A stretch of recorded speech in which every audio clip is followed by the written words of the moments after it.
remember running around with some pots and water and running from trying to cool it down and everything. And it was that first initial kind of plunge. You know, you've read about it, you've prepped for it, you bought some equipment. You're like, oh, what am I doing? I figured I'd brew some beer, save some money, and I was like, I'm already invested into this, maybe $1,000 or so. It better turn out to make 4 bottles, but when you open those 4 bottles, right away, probably the best feeling is sharing that beer with somebody afterwards.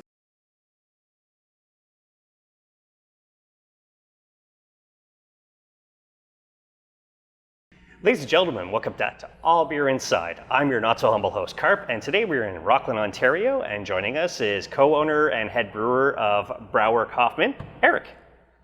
Pleasure.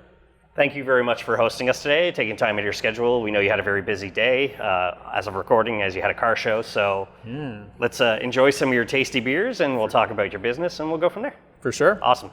What's number 1 you brought me out here today? We're going to try out our Helles first. So Helles just means pale in German, so it's our blonde lager, 4.9%, very easy drinking beer.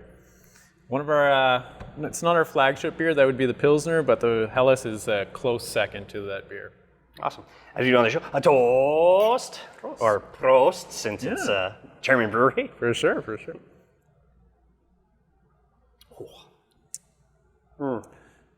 Nice little toasted malty feel to it, cereal, very light, easy drinking beer. Yeah, this I could sit on a patio and just put these away all day.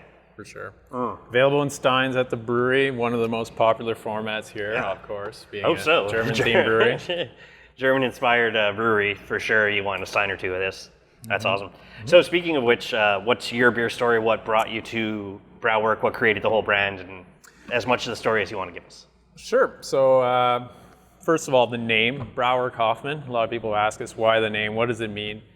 Brau stands for beer. Anything, if you've been to Germany, you would have seen Brauwerk, or not, maybe not Brauwerk, but Brauhaus would be like a beer house. And work means plant or actual work. And for us, my business partner, one of them, his family name is Hoffman, so he's pretty much German as it gets. And he used to have actually a cement plant, and he sold the cement plant. In my family business, we also had a construction side business, and I got him into beer, and we developed the brand, and now we have a beer plant. Cool. So that's kind of the history behind that a bit. Why German beers? One, he had a German background.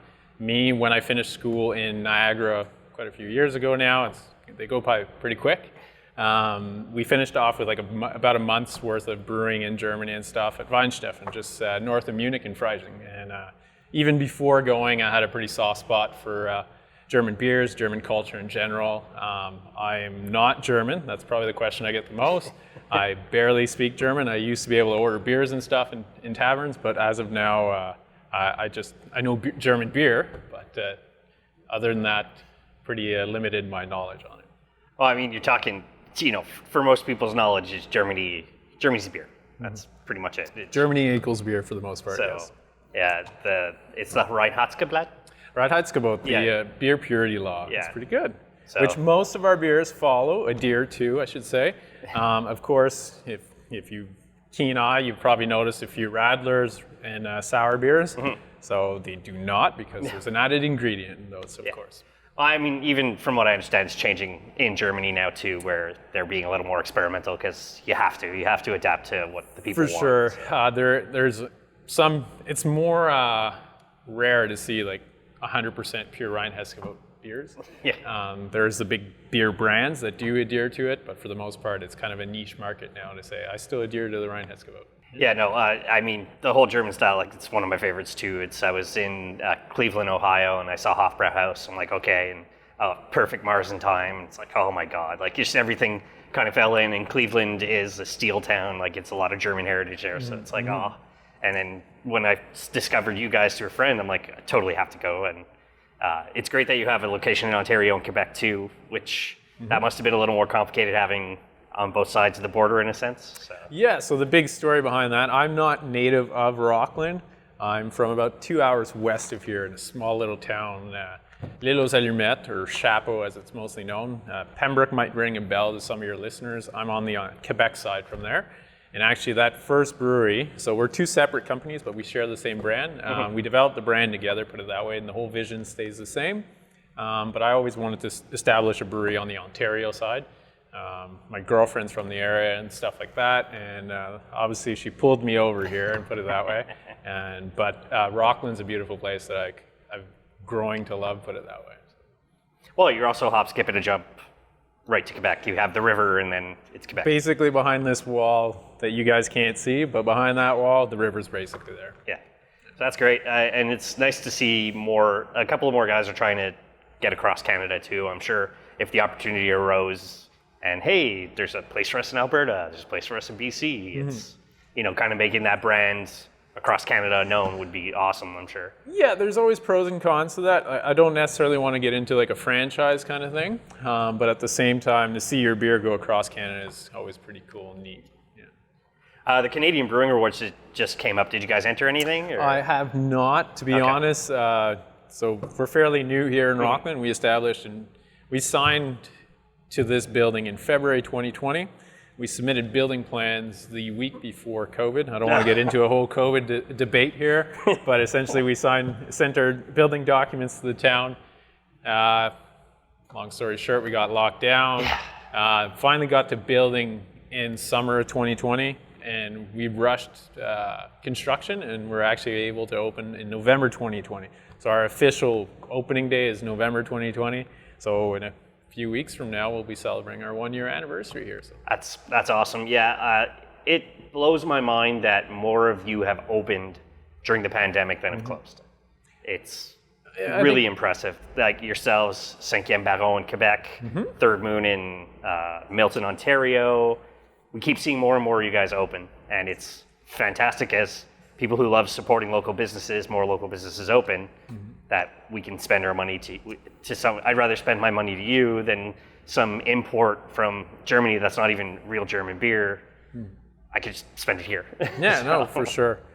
Yeah, obviously it goes without even needing explanation about the whole focus on local. And if anything, the most positive thing I think we've seen out of COVID is people supporting more local businesses more than ever. So that's a very positive thing in my eyes. Well, I mean, you even mentioned pre-show, the arena nearby is picking up your beer now too. So. Yeah, as of last week, we're in the Canadian Hockey Academy. It's just basically a 200-foot walk distance from here. So the people kind of joke that they can stumble back from the arena after hard playing hockey, not drinking, and make it to here and have some beer. I mean, besides obviously the pandemic kind of shutting you guys down, was there any other difficulties creating this one or the Quebec one when you guys first started creating the Brauwerk brand? People always kind of ask me the question, you're so heavy focused on German stuff, and you kind of take a leap of faith going into a very focused niche part of the market. Whereas if you see most Canadian breweries that open up and stuff, either heavily focused on English-style beers or American-style beers, somewhere along those lines. Some Belgian styles. Quebec used to be known for so much Belgian stuff. I'm from Quebec, and I didn't really find that to be true. I just found you kind of look and you'll find the products you want. That being said, as soon as we opened up and launched a full lineup of German-style, pretty clean-cut beers, the Germans kind of came out of the hiding, I would say, or whatever, and huge support. Everywhere where we go, there's always German people. I get a lot of people who walk into the beer hall here and just basically walk up to me and start speaking German to me, and I barely whip out a few words. I'm French first and foremost, and I can barely speak French, put it that way, so my English is like second, and German is like close third. Yeah. It's always been kind of a thing of mine. It's like, oh, I have to get to Oktoberfest. I have to learn German. I'm like, I almost lost my French because I worked in an English company for 10 years in Quebec, and it's just like, how am I going to learn a third language at my age? So no, you never know. It's, but it is, I'm sure you guys, as Brauwerk, would be like, let's go to Germany and bring our beers out and try and do the same thing. Sure. So. One of my most proudest kind of accomplishments here is when I get some real Germans coming in here and telling me, this Helles is like, it reminds me so much back home and this and that, or oh, this is the best North German style Pilsner or Hefeweizen. This is amazing. So to me, that's the best part for me out of everything, right? Yeah, no, that sounds awesome. I love hearing that kind of stuff. It's like, you're bringing in locals. I haven't seen you at LCBOs or anything like that yet. But no, I'm so sure that's in the works. So that's like I said, we're celebrating our 1 year mark. We've started the LCBO pathway. It wasn't our main focus, honestly. I still want to. I like to say that, of course, beer is our focus, but I'm trying to sell an experience here more than anything. And I think the best place to sell that experience is on site here. Yeah. I mean, just coming in, the big sign, it's like, oh, we have pretzels. Like, that's German to me. I show up, I need a pretzel. Yeah. So. We obviously opening up, I hate to bring up the COVID plate again and everything, but anyways, like opening up the restaurant at the same time. We always wanted to keep that kind of a small aspect, but at the same time focus on very good, clean eating German plates. So schnitzel, spätzle, bratwurst. Yeah. Keep it very niche in German. What's beer number 2 we're going to be drinking? Beer number 2, pardon my French. So not so German. So there is a few beers that come out of the style. So it's the West Coast style IPA. So I quickly mentioned a while ago schooling. So I was in Niagara at the Brewmaster and Operation program. Niagara College, beautiful little spot to go, right in Niagara on the lake. And in my graduate year, I was basically the only French guys. I was the only guy from Quebec. I might be mistaken on that, but I don't think so, in my group anyways. So I was the French guy. And believe it or not, we used to play ping pong quite a bit in the school tavern. And I hate to toot my own horn, but I was pretty good at ping pong. There's some guys that would meet my match and whatnot, and I was pretty sleazy with some top spins and stuff like that. So pardon my French, I'm sure everybody's kind of heard that expression before. Yeah. Normally a bit different circumstances, but I would use that quite a bit. And that beer I actually brewed, the style is kind of, or the recipe, core recipe is, for the most part, stayed somewhat the same. But at the end of our Niagara brewing program, we have to brew a beer. Mm-hmm. And back then we would send it, Taps magazine would give out an award to it. And I was within the top 3. And nice. Nobody really knows who was like top 2 and 3, but for the most part, people really enjoyed the beer. So I did not place 1 with the beer, but I think it's pretty good overall, and I placed. Prost. Prost. Yeah, the nose is like just smelling it while you're describing it. I'm like, oh yeah. Yeah, classic West Coast style IPA. I graduated, like I said, quite a few years ago. So West Coast IPAs were like the IPAs of the moment, where we've since gone to, more haze, juice forward. I feel like there's a little bit of a clawback in the market for restrained bitterness with good flavor and a little bit of a malt backbone, and I think that's what this beer delivers. Yeah, it's just all like maltiness. There's no like overpowering hoppiness to this beer. It's a very well balanced IPA. It's like bringing me back to like the IPAs that I was drinking before the haze craze started. Now, don't get me wrong, I enjoy a hazy beer. Like, I have my 3 favorite hops. If it comes in as an IPA form, then I'm drinking that like juice. But for sure, this is a beer. See, this is something where I would try, and so that's the next question is, this is something I would try in like a gateway beer for somebody who's like a BMC drinker. I would try and get them on something like this. Is this like one of those BMC transfer beers you find? Yeah, I kind of follow along those lines. So the German IPA, which we're not sampling here today, but that's kind of our market breaker for people who are, for the most part, German beers aren't huge hop forward beers. I mean, there is some styles, some Hopfeissens and stuff like that. But they're not the most aggressive IPAs. So that one there kind of gets them in there, using only German malts and German hops. So they get kind of that smooth honeydew melon kind of feel, some lighter fruity notes, where I find that the pardon my French, when we first opened up, our lineup was very blonde-like because of all the lagers and bases that we had there, apart from our Schwarzbier that was in our core brand. So we kind of went from like very pale yellow to gold to black. Yeah. And there was like no in between, but the pardon my French was, as you can kind of see, that copper kind of shiny color. orangey almost, where those people were thinking that maybe it was like a red ale or something. We're going towards that, and then they were surprised by the bitterness in it, but they were enjoying the palate of it. So it was good for that, where, like you were saying, getting into it, and it's still one of our best-selling IPAs, put it that way.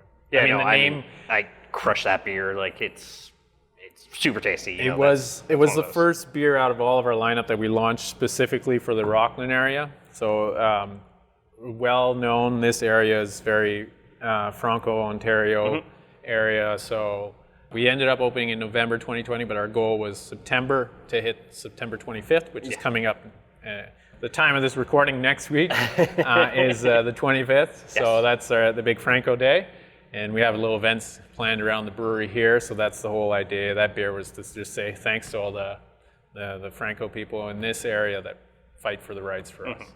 Yeah, the Franco Ontario is, when I first started making my Ottawa beer trips, I'm like, oh, there's Castleman, oh, there's Saint Isidore, there's this. It's like, well, where were these guys when I first started going to Ottawa? And there started to be more and more of you. Obviously, Etienne Brûlé is one of the places to be for people because, restaurant and all that stuff. And Mario just expanding with the Castleman brand. It's crazy that, it's the Franco Canada brand in a sense. It's Franco Ontario. So it's people who are like, I love Quebec, but I'm going to move to Ontario because whatever reason, and let's establish our own little area. And it's, like I said, there's more of you guys opening, which I love. So. Yeah, and for sure, like you mentioned, most of us have a focus on a French side at least. There's Sucre de Brew in there too.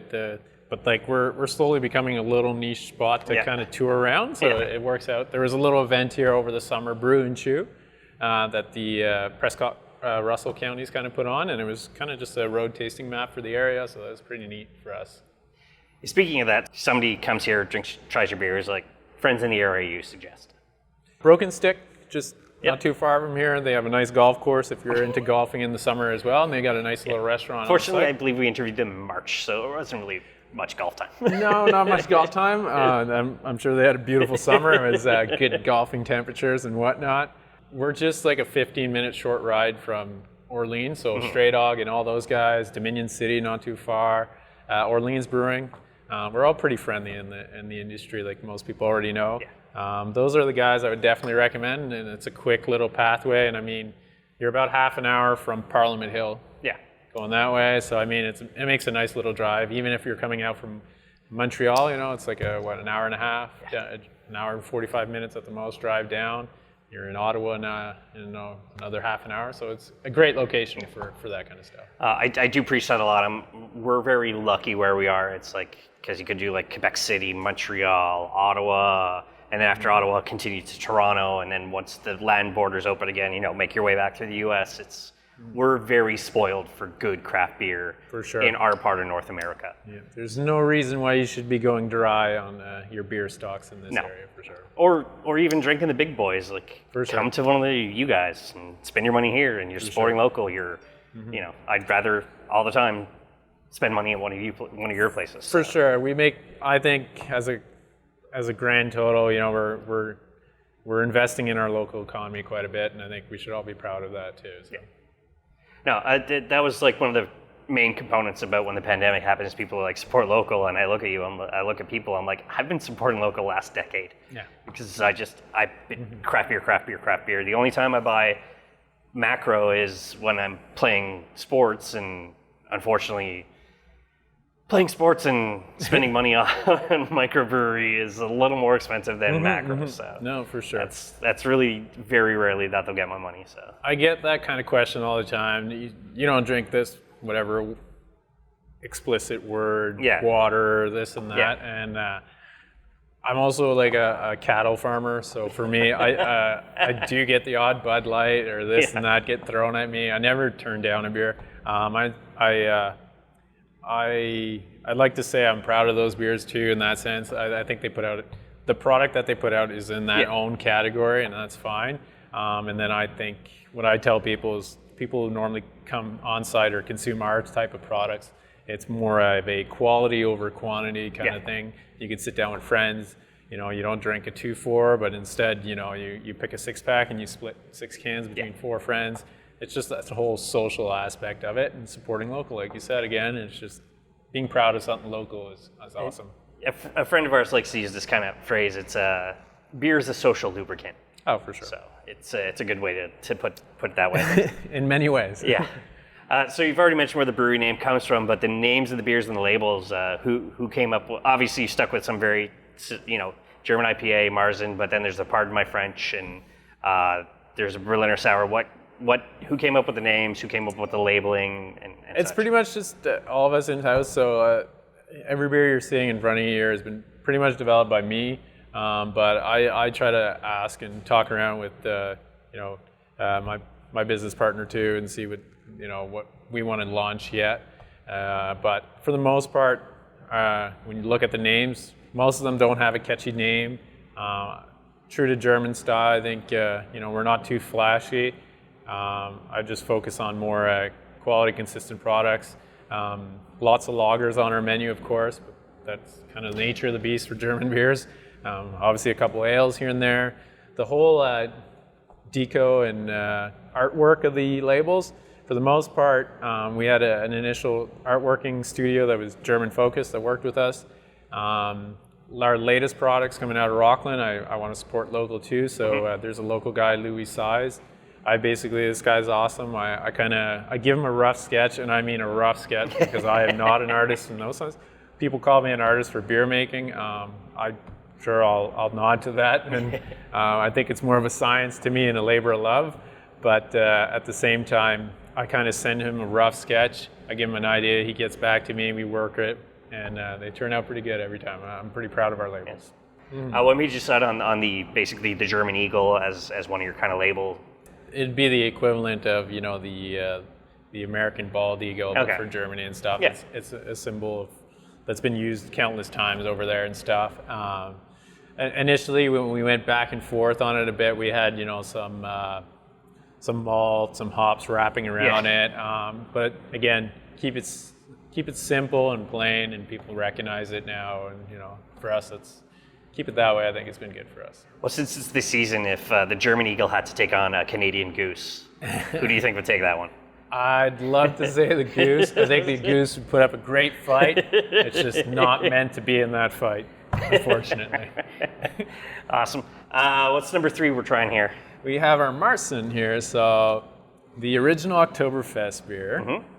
So as far as kind of a red lager, amber lager style, more the New World Marzens are becoming more and more pale, more and more yellow, more golden. But traditionally it was a fairly malty beer, so lots of like a hazelnut, caramel, biscuity feel to it. Yeah. Like I mentioned before, Marzen, the name basically means the month of March. So a long time ago, basically the story goes, a guy decided, no more beers being brewed in the summer because that's the highest risk of infections. They weren't sure why, but hotter temperatures, more bacteria in the air, everything like that.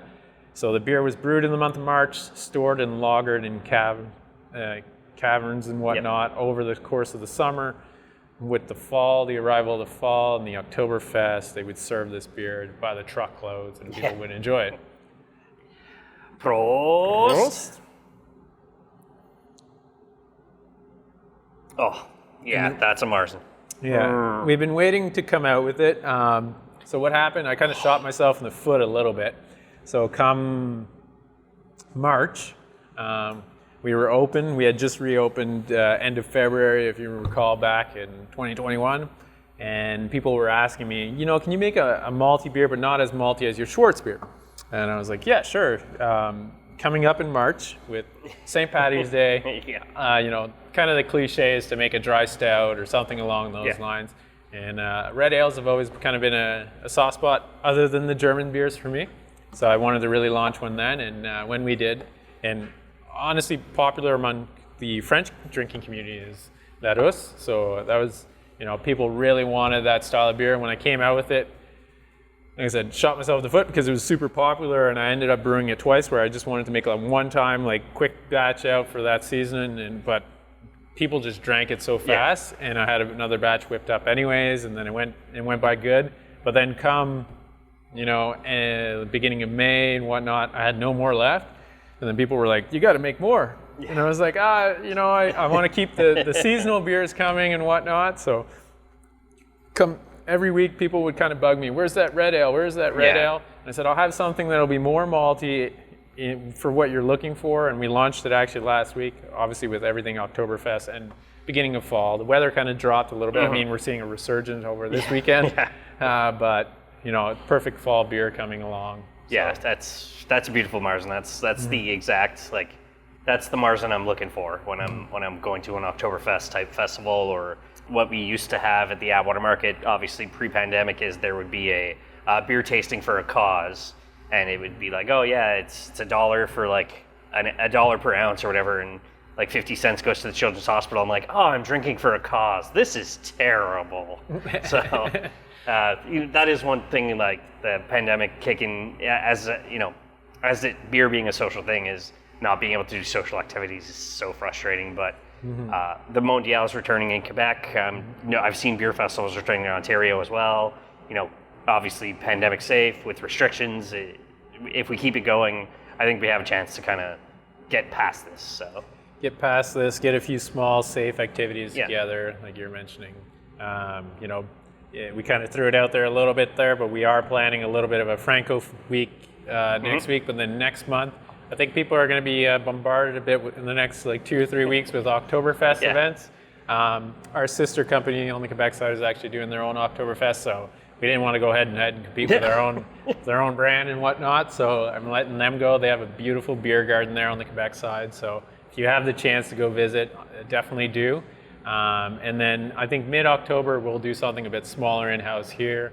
Again, following everything we can to be safe. Of course. And just trying to get people socially together. I'd love to do the whole Oktoberfest thing with tables where everybody's just bonded and together, but somebody carrying all the steins out. Yeah, well, like you said, hopefully we get all through this. Everybody be safe. Get everything done that we need to do, and get back to normal times. So you mentioned you went to Niagara School of Brewing. Did you brew a beer before that, or is that where what you're got I'm me going to get into brewing? Kind of. So I quickly mentioned a while ago beef cattle farming and stuff. So I've always been in the field, basically doing stuff like that. I actually went into healthcare and sciences, believe it or not. So I did a science background in healthcare. And then I was moved back home to practice a bit. I was actually trying to get into medical school. So I was waitlisted at medical school. And at the time when I moved back home to help around the family farm and then the family business, my neighbor actually developed one of the biggest hop farms on the Quebec side there.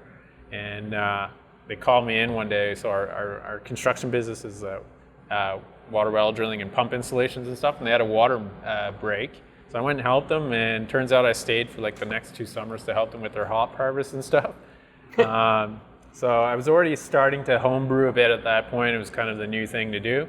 And, being a science junkie, I love cooking and stuff like that. And brewing to me there's so much science to it and craftiness and whatnot. So it kind of fell hand in hand.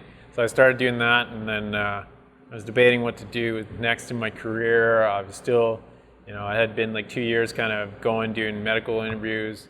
I could go do some medical stuff, but I'd be investing, the next 10 years of my life. And then just being business oriented in our family, I knew that in the long run, it would come back around to business. So I figured, hey, I'll apply to this newer program in Niagara and see what happens. And turns out I got accepted right away. And I was like, oh, well, I guess I'm going to Niagara. So I went to Niagara and had a blast there. We were the first group actually that was doing, it used to be a 2-year program. And then they switched it to a 16-month consecutive program. So I was the first run in that group. Shout out to all those guys and girls. And anyways, had a blast down there, brewed lots of beer, drank lots of beer, all those sensory classes, bring back some memories, some PTSD a bit, but it was awesome. And yeah, from there, it just turned out everything kind of fell in hand. The Germany aspect is not a yearly thing, but it just happened. Deal of the cards that year, the graduating class and whoever graduated before could go to Germany, and we ended up going. It was a blast. So. It's funny hearing that because, like you said, you know, you were in medical. One of our previous interviews, Cardinal Brewing, their brewer Duncan, he was working on a PhD in like history. There's another gentleman we interviewed. He was working on a PhD in English literature. I'm like, how does it's wild how these completely different backgrounds end up in beer. So it's pretty wild. It was awesome to see at Niagara. You know, it's a college program, but I think it was like 90% of us had a university, either like a master's or something already in hand, and you know, biochemistry, this and that. We all had these extensive careers, so it was cool to see just the plethora of everything that we brought together in that program. It's pretty wild. And it brings a uniqueness to every brewery. So that's the benefit. Like, you know, your Marzen is slightly different than the Marzen I've had in Quebec at, let's say, St. Ambroise or whoever, and or Benelux. You know, you taste the subtle differences. I'm not a super taster in any way. I know what I like. I'm more of a consumer palate, as I like to call it, which is like, you know, oh, this Marzen's good. This Marzen's good. This Marzen's bad. That's about it. I can't tell you like, well, the maltiness less. No. My tongue and my brain don't communicate that way. So I think it's cool to be basically like a beer cicerone or sommelier or whatever you want to call yourself and stuff like that. But at the end of the day, it's are you enjoying the product or not? And I mean, if you want to sit down and critique beer, that's fun too. I mean, I love doing it. At the same time, sometimes I just want to crack open a beer and just enjoy the beer for what it was meant to be and just, I don't know, enjoy it. Awesome. What was that first beer you ever brewed? Good, bad, whatever. What was that first beer you ever brewed? If you recall. It was a double or imperial IPA, and it turned out great. To be honest, I was pleasantly surprised. I remember running around with some pots and water and running from trying to cool it down and everything, and it was that first initial kind of plunge. You know, you've read about it, you've prepped for it. You bought some equipment, you're like, oh, what am I doing? I figured I'd brew some beer, save some money, and I was like, I'm already invested into this, maybe $1,000 or so.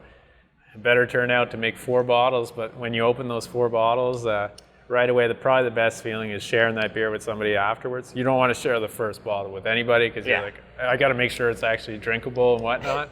Then you're pretty proud, and then you watch the person sip on it, and you're like, are they going to enjoy it? And they're pleasantly surprised, and you're like, what? You know, so that's probably the best aspect. That's awesome. That's brave and bold, like a triple imperial IPA to start. That's big and adventurous. Oh, for sure. I think, you know, most homebrewers go right into it with either like a pale ale or something like that. Just I hate to kind of say it, but you can kind of mask a lot with some big dry hops and stuff like that. But at the same time, you know, you can make a lot of things go wrong with oxidation and whatnot. And I don't know why, but I torture myself a bit. But I remember my second beer from there. I basically went that double or imperial IPA to like straight to a pilsner, which is like, you're a home brewer and you're doing lagers right away. Which more and more now, people have these, you know, wicked kegerator setups that are in fermentation chambers in their basement, basically like a scene out of Breaking Bad and stuff. But like back then, it was like, you're really doing that, and I was like, yeah, sure am, and it, you know, turned out great. To be honest, more power to people. If you have the chance, you know, try to homebrew some stuff, get creative. That's why you're doing it. That's pretty wild. Now I know you're not even a year old yet. You'll be just past a year by the time this episode's released, but. Have you collabed, whether it be with like a local coffee producer to make something, or a local, well, obviously your own restaurant at the same time, but a local place to bring in your pretzels, or even when it comes to brewing a beer? Like, have you done any collabs? Yeah, like I can't think of one right off the top of my head, but we're always trying to focus and getting some local stuff.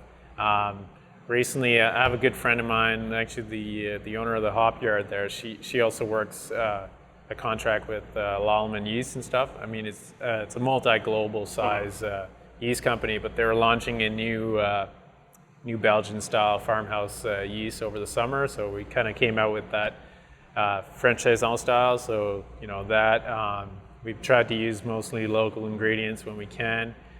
Being so German-focused, At the same time, I want to focus on the German ingredients that I'm using in the beers. Try to make it kind of niche to create that German feel when people come in here.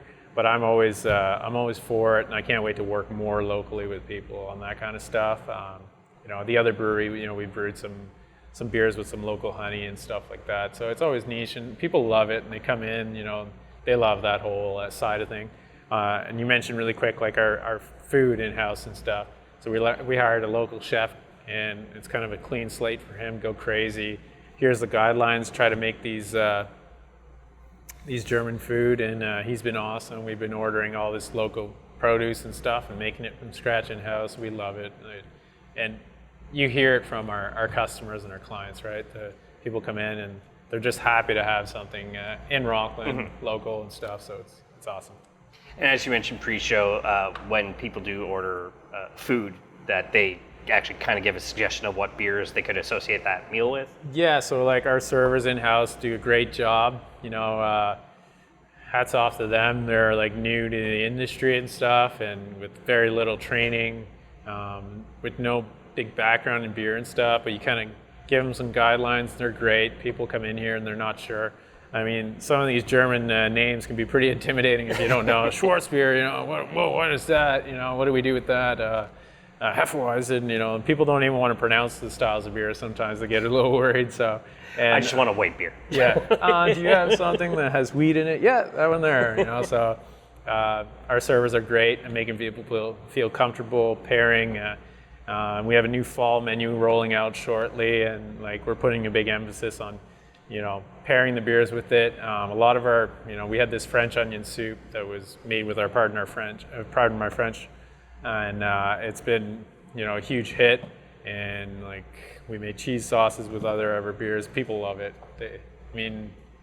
Anytime you can create beer and then use it again and layer it in levels and flavor, people love it. That's awesome. Any kind of, if you could brew a beer with another kind of either local or provincial or Canadian or North American, any 2 or 3 maybe dream collab you'd love to do, where I know you're sticking with your very German style, but maybe a couple of breweries that you'd love to collab on a beer with? I mean, if you mean total dream, to be honest, I'd rather stick a little bit local with some of my buddies. I have a lot of buddies in the area. I worked for a lot of breweries here on the Ontario side and even on the Quebec side. You mentioned Five Baron a while ago. I was pretty close with those guys, Dimitri and all that gang. They're awesome guys. I actually went over there and I brewed with them on their first brew and stuff like that. I think they're doing real cool stuff. They have a little Oktoberfest starting out. I'd love to do some work with some of those guys. There's just some friends reconnecting, Although we've reopened partially, we just haven't seen everybody that, everybody hasn't been around everybody recently. And but bucket list, dream list, here's my my brewing boots, hang them up on a wall. Yeah. Weinsteffen again, and put my name on something like that. I mean, I'm not a huge goal setting guy for that kind of stuff, but I really loved my time there and just the history behind the oldest brewery in the world and whatnot. That's cool. What's this last beer we're trying? So we have the Schwarzbier. Schwarzbier means black beer. We do get a lot. People come in and they say, I drink Guinness or I drink stout. What do you have? That's stout, Guinness, porter. And I go, well, the Germans don't really have the stout porter. We're again lager focused. So it's a black lager. Difference being than the other 2 categories, the stout and porters that I've been mentioning. The stout should have a little bit of a burnt roasted barley kind of flavor to it, where the Schwarzbier should just be more towards the coffee, chocolate without that burnt character. Always more on that flavor side. And even some Germans would say the more traditional Schwarzbier, you should be able to drink it in an opaque glass. Yeah. Where if you drank it, it would have the body of a Pilsner, but you're something's a little different there. And you're not sure if is that my morning coffee creeping up on me or whatnot? But anyways, that's our Schwarzbier. Awesome. A Prost. Oh yeah, that's a Schwarzbier. Yeah. Yeah, you're I know they're very on style, but they're super clean and very well done on style. Well, thank you. Yeah, so if I was really trying to win, basically, let's say the world awards for Schwarzbier, I think this beer would be a little bit more restraint on flavor, but at the same time, for me locally here, to meet that demand that people are used to, like an imperial stout or stout and porter, I have to make it a little bit more roasty, or not roasty. I mean to be more more flavorful, along with the coffee, chocolate, dark chocolate kind of feel to it. It's a huge seller for us. And to be honest, you know, a lot of education, like most craft breweries, when they start up in a town that doesn't have a local craft beer stuff, and a lot of people are willing to come out and try. But to be honest, it's always intimidating to see it. Yeah. You see this and they think that's a heavy, strong beer right away. It's 5% alcohol. It's not that much stronger than most of our menu.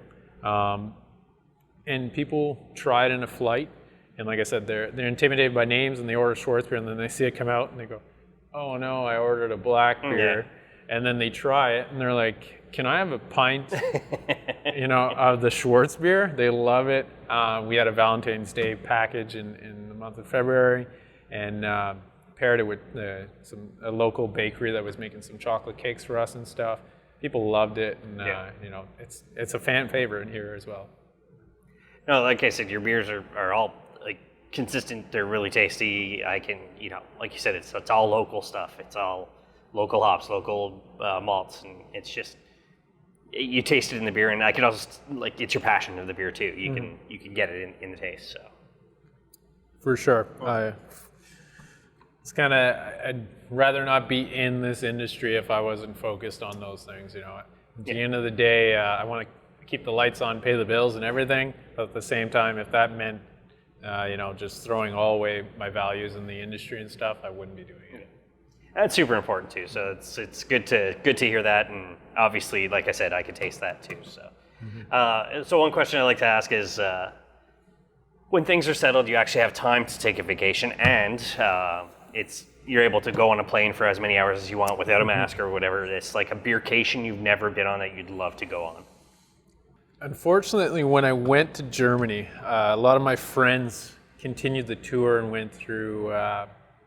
They basically did all the European side of stuff. I've been to Ireland. I'd love to go back and stuff, but at the same time, I'd love to do just those other, you know, the Czech Republic, all those guys. I'd love to hit all those, get it off my bucket list. And even some South America stuff. I think they do some neat stuff in beer, you know, using a lot of local fruits and stuff that we don't really necessarily have access to. Or if here, you know, we're kind of overdone on a lot of things, you know. Here's some guava IPA or sour and this and that, but down there, you know, fresh. I mean, it's fresh, you know, put it that way, so it'd be different. So mostly that's still that classic European trip is what I'd be on. I've never personally thought about South America as like a big beer scene. I know there's a division of the Mundial in Brazil, so obviously they have it there. They have Brazilian beers all the time, but I've never really like considered that for myself as a beercation. I've always heard like South Africa has a great scene, not right now, unfortunately, because of the pandemic. They shut down all alcohol and tobacco sales and stuff. But yeah, there's so many good places for beer. But like I said, I could just travel Maine, Vermont, Ontario, Quebec. There's a burgeoning scene in Manitoba. It's like, but I don't have enough time or money. So. Yeah, I've done like the whole California coast. I mean, I'd do it again in a heartbeat to just all those craft beers in there. I've done some of the East Coast. I'd love to do more Southern East Coast. You know, I think they're doing great stuff in beer. You know, and even like Florida and stuff, where it used to be kind of just the party capital and whatnot, the dance clubs and whatnot. But they do great stuff for beer. I mean, obviously booming market in the state. It's always been. It will continue to be a huge craft beer place. I think it's like 7,000 craft breweries in the U.S. right now. For sure. So. Well, actually, at the time of this recording, it's the craft beer conference there. So I had the opportunity to go the year before COVID, and well, when COVID hit, I was actually heading there in April to San Antonio, Texas. Didn't get a chance to go out there.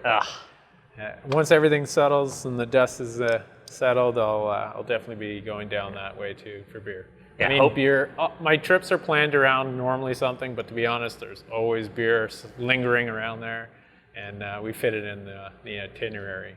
Yeah, no, I'm the same way. Unless there's like an event like, oh, we're gonna go watch NBA, NFL, NHL weekend. It's like, well, where are the craft breweries in between? So. Yeah, no, for sure. It's as somebody who, it's technically supporting local. It's if I go to a brewery in Buffalo, I'm helping Buffalo. So for sure. The way I see it, so it's great.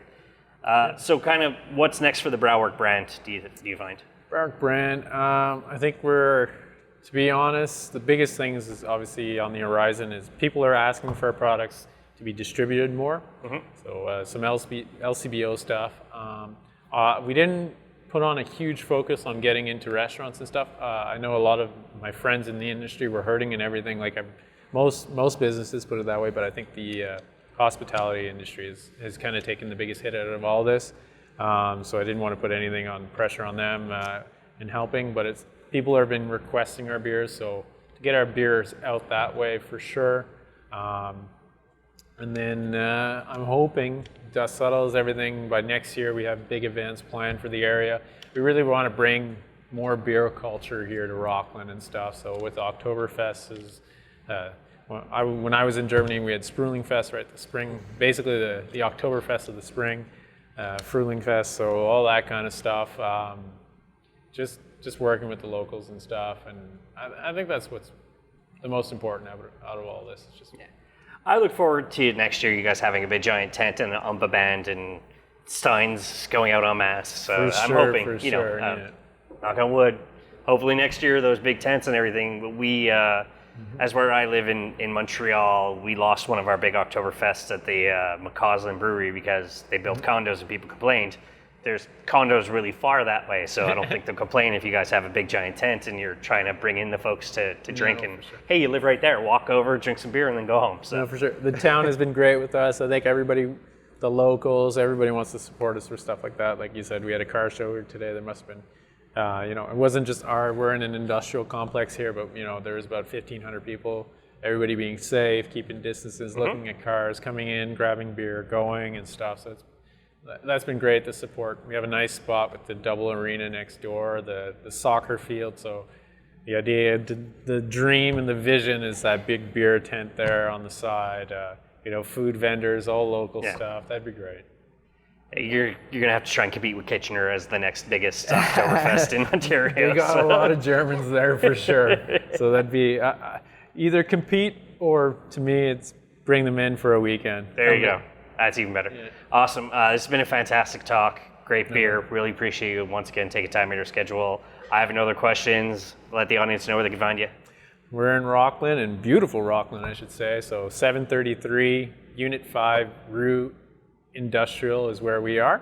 Or you can just Google us, brauwerkhoffman.ca. That's the easiest way to find us. We have some order for curbside pickup here available.